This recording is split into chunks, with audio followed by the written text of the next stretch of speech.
নমস্কার বন্ধুরা, টিঙ্কুর টুকিটাকিতে তোমাদের অনেক অনেক স্বাগত। আমি আবারও উপস্থিত হয়ে গেছি অন্য দিনের মতো আরও একটা দুর্দান্ত স্বাদের রেসিপি নিয়ে।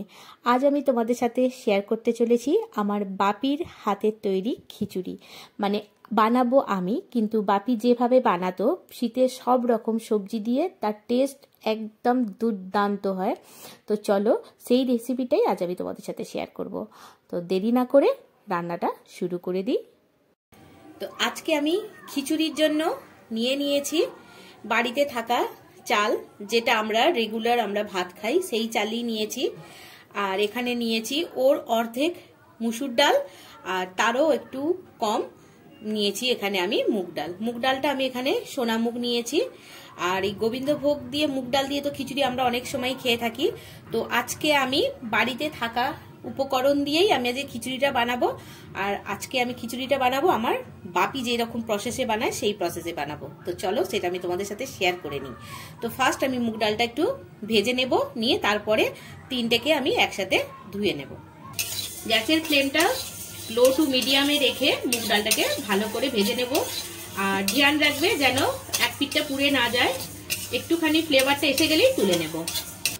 এবার এখানে বাড়িতে থাকা শীতকালীন যত রকম সবজি আছে, শুধু উচ্ছে আর বেগুনটা বাদ দিয়ে তোমাদের যত সবজি আছে সবকিছু দিয়ে খিচুড়িটা বানাতে পারো। আমি এখানে নিয়েছি দেখো, মটরশুঁটি নিয়েছি, গাজর নিয়েছি, এখানে নিয়েছি ওলকপি, সিম নিয়েছি, আর ফুলকপি বাঁধাকপি ছাড়া তো খিচুড়ি জমবেই না। আর নিয়েছি আমি এখানে নতুন আলু 4 পিস নিয়েছি মোটে। তো আমার কাছে এখন এইটুকুই সবজি ছিল, এইগুলো সবজি দিয়ে আমি আজকে খিচুড়িটা বানাবো। তো চলো, এই সবজি কোনোটাই ভাজার দরকার নেই, শুধু ফুলকপিটা একটু হালকা করে ভেজে নেব। এবার আমি কড়াই চড়িয়ে দিয়েছি, এখানে আমি পরিমাণ মতো তেল দিয়ে দিলাম, দিয়ে দেব এখানে আমি অল্প হলুদ দিয়ে দিলাম, দিয়ে ফুলকপিগুলোকে হালকা আমি এখানে ভেজে নেব। অল্প একটু নুনও দিয়ে দিলাম, যাতে ভিতরে নুনটা ভালোভাবে চলে যায় আর ভাজাটা খুব সুন্দর হয়। ফুলকপিটা দেখো বেশ একটু লাল লাল করে ভেজে নিয়েছি, দিয়ে এটাকে এবার সাইড করে দেব। এবার আমি যেটা খিচুড়িটা বানাবো সেই পাত্রটা চড়িয়ে দেব। আলুগুলোকেও আমি একটুখানি ভেজে নিলাম, দিয়ে তুলে রেখে নেব।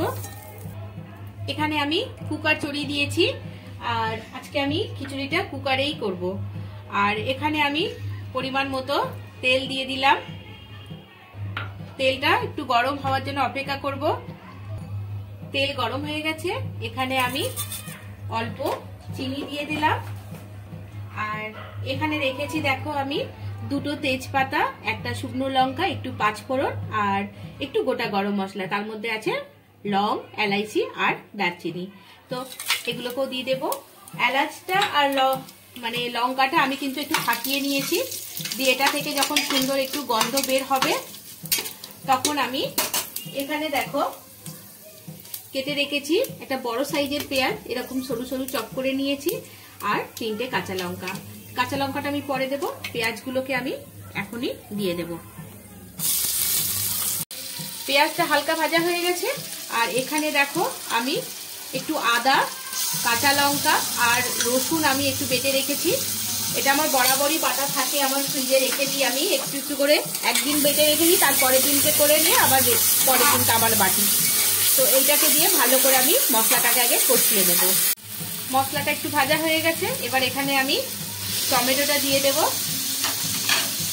টমেটোটা দিয়েও আবার একটু কষাবো, কারণ টমেটোটা থেকে জল বেরোতে শুরু করবে। নুনটা আমি আর একটু পরে দেবো এখানে। এবার এখানে আমি পরিমাণ মতো নুনটা দিয়ে দেব।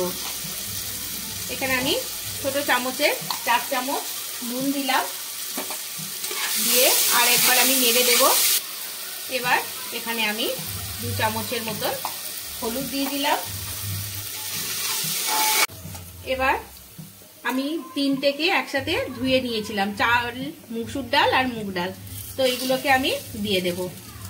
দিয়ে ভালো করে আবার আমি একটু কষাতে থাকবো।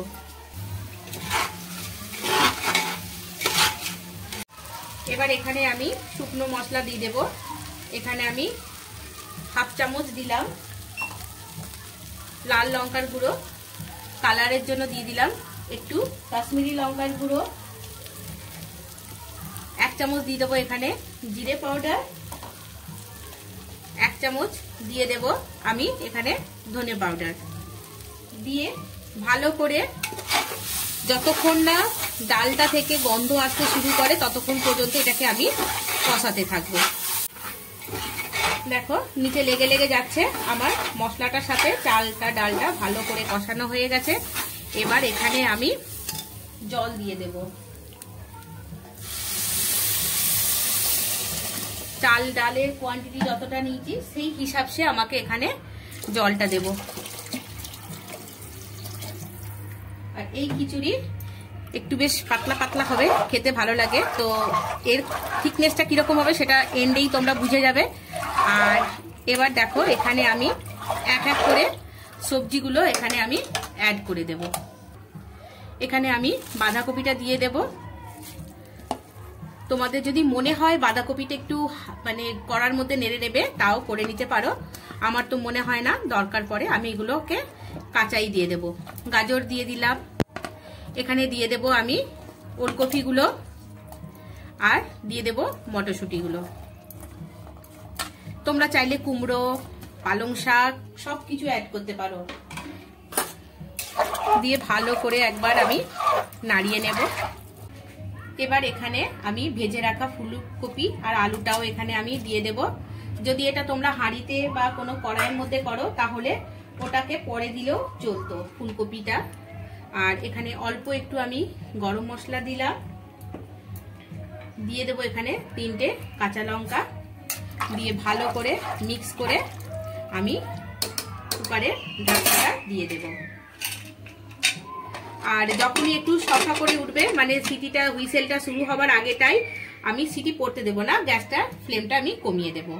দিয়ে 10 থেকে 15 মিনিট আমি গ্যাসের মধ্যে বসিয়ে রেখে দেবো, তাহলেই আমার রেডি হয়ে যাবে খিচুড়িটা। দেখো সিটিটা পুরো হয়ে গেছে। এবার আমি খুলে তোমাদেরকে একটু দেখিয়ে দিচ্ছি।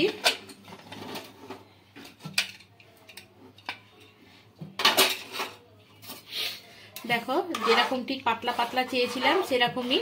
তো এটা ঠান্ডা হলে আরো একটু জমে যাবে। তো এখনো আমার এর কাজ শেষ হয়নি। এখানে দেখো আমি 3টে ডিম নিয়ে নিয়েছি, ডিমগুলোকে ভালো করে একটু কুচি কুচি করে নেব, ছোট ছোট করে। দেখো ডিমগুলোকে সব আমি কুচি কুচি করে নিয়েছি। এবার এগুলোকে আমি খিচুড়ির মধ্যে দিয়ে দেব, দিয়ে ভালো করে একবার আমি নাড়িয়ে নেব। এইভাবে দিলে কিন্তু খেতে খুব সুন্দর লাগে। আমি বাপিকে দেখতাম এইরকম করে দিয়ে দিত, আবার অনেক সময় দেখতাম চর্বি দিত। তো চর্বি দিয়ে আমি একদিন অন্যদিন করে তোমাদেরকে দেখাবো। তো চলো এটাকে এবার সার্ভ করে দেব। আমি এবার খিচুড়িটা সার্ভ করে দিচ্ছি। তোমরা হয়তো অনেকেই অনেকভাবে খিচুড়ি এতদিনে বানিয়ে খেয়েছো। তো আমি চাইবো আমি যে প্রসেসে বানালাম এই রকম ভাবে একবার বানিয়ে দেখো, আমার মনে হয় খুব ভালো লাগবে। আর এর সঙ্গে তোমাদের ভাজাভুজি কিছু না হলেও চলবে, যদি পারো একটু মাছ ভাজা করে নিতে পারো। তো দেখো খিচুড়িটা একটু ঠান্ডা হয়ে গেলে আবার পুরো জমে যাবে। এবার এখানে আমি অল্প একটু উপর থেকে একটু ঘি দিয়ে দেব। খিচুড়ি হবে আর ঘি দেওয়া হবে না তার কোনো কথা নেই। আর এখানে আমি দেখো অনেকগুলো পাঁপড়, আমি এগুলো তেলে ভাজিনি, এগুলোকে আমি সেকে নিয়েছি। তো পাঁপড় সেকা দিয়ে আজকের আমি খিচুড়িটা খাবো। আর যদি আমার এই খিচুড়ির রেসিপি তোমাদের ভালো লেগে থাকে তো প্লিজ একটা বড় করে লাইক দিয়ে দিও, আর নিজের বন্ধুদের মধ্যে শেয়ার করে দেবে। আর যারা আমার নতুন বন্ধু যারা দেখছো তারা চ্যানেলটিকে সাবস্ক্রাইব করে নিও তাড়াতাড়ি, আর বেল আইকনটা মনে করে প্রেস করে দেবে, তাকে নিত্য নতুন এরকম মজাদার রেসিপি পেতে তোমাদের সুবিধা হবে। আর পুরনো বন্ধুদের অসংখ্য ধন্যবাদ জানিয়ে ভিডিওটা আমি এখানেই শেষ করব। ধৈর্য ধরে দেখার জন্য তোমাদের অসংখ্য ধন্যবাদ। খুব ভালো থেকো, সুস্থ থেকো। Thank you so much.